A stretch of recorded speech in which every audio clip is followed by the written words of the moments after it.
Hello विद्यार्थी मित्रांनो, DG education with अश्फाक sir या यूट्यूब चॅनलमध्ये आपले स्वागत आहे। या व्हिडिओमध्ये आपण सामान्य विज्ञान इयत्ता 6वी धडा क्रमांक 5 आपत्ती व्यवस्थापन चे सर्व प्रश्नांचे उत्तरे कसे लिहावे हे पाहणार आहोत। चला प्रिय विद्यार्थी मित्रांनो, व्हिडिओ सुरू करूया। प्रश्न क्रमांक 1, सत्य की असत्य ते साकारण लिहा। प्रश्न क्रमांक 1 मध्ये पहिला प्रश्न आहे, सर्पदंश झालेल्या व्यक्तीस पटकन पळवत दवाखान्यात घेऊन जावे। या प्रश्नाचे उत्तर अशा प्रकारे लिहिता येईल।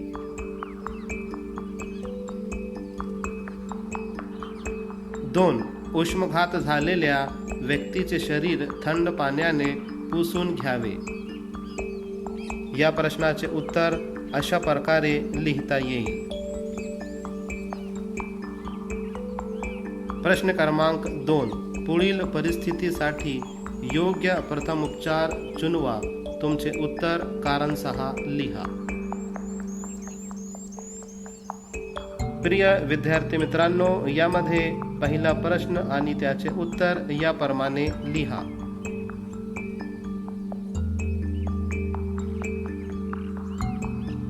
कारण अशा प्रकारे लिहिता येईल।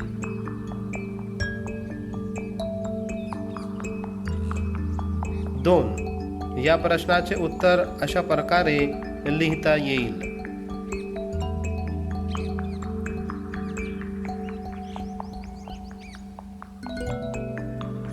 कारण याप्रमाणे लिहा।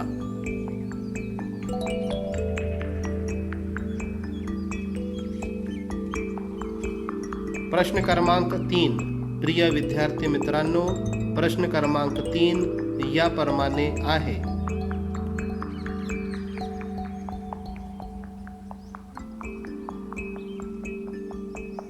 आणि या प्रश्नाचे उत्तर अशा प्रकारे लिहिता येईल।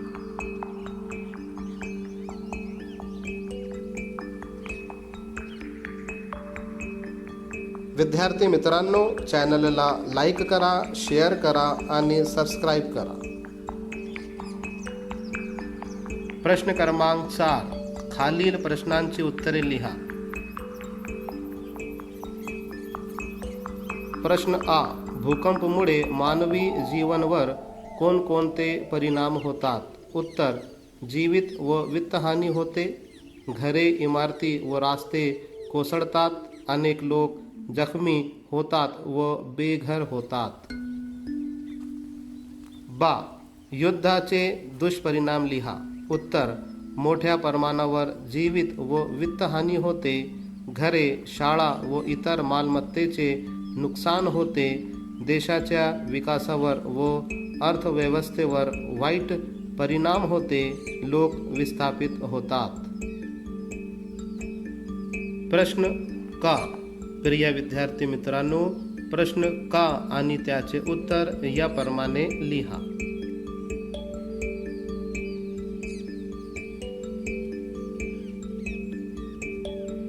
प्रश्न क्रमांक 5, प्रिय विद्यार्थी मित्रांनो, या प्रश्नाचे उत्तर अशा प्रकारे लिहिता येईल।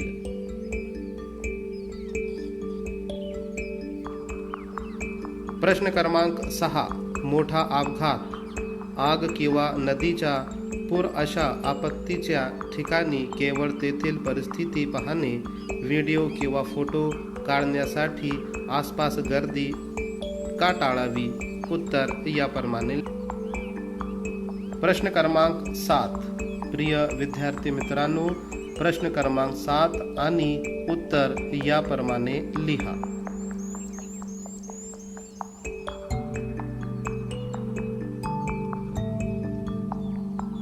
प्रश्न क्रमांक 8, विद्यार्थी मित्रांनो, या प्रश्नाचे उत्तर अशा प्रकारे लिहिता येईल।